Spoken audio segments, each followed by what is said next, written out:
Le poids du FN est désormais considérable. Certains cadres de l'UMP, je pense à Alain Juppé, appellent à un rapprochement de la droite et du centre.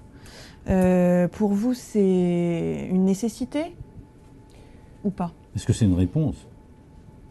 Non, mais on ne peut pas être juste dans la tactique électorale quand on a... C'est pas une question de tactique. Bah c'est quoi alors?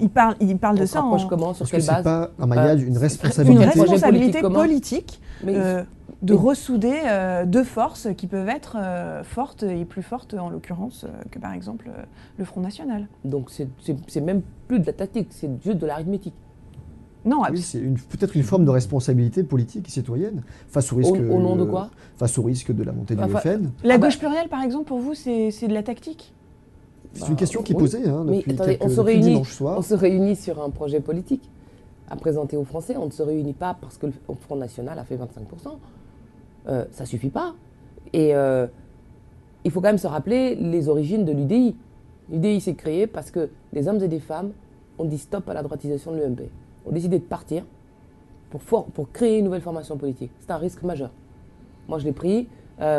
Et pourtant, en 2 ans, on a pu faire une formation politique nouvelle au centre droit, avec un groupe parlementaire à l'Assemblée nationale, au Sénat.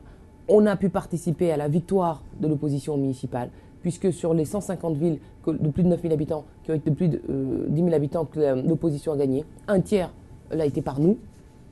Donc on a enregistré de beaux succès. Aux européennes, bon, le score aurait pu être mieux, parce que franchement... Vous envoyez combien de députés? On passe de 11 à 7, et le Modem en a 4 et nous 3.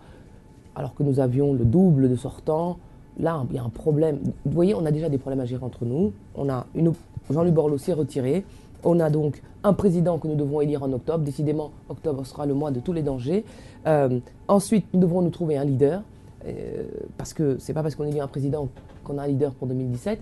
Donc les deux peuvent correspondre, mais c'est pas sûr. Nous devons par ailleurs nous présenter aux Français un projet politique. Sur la base de ce projet politique, on verra quelles sont les accointances avec l'UMP, mais il n'y a pas d'adhésion automatique à l'UMP juste parce que le Front National a fait 25%.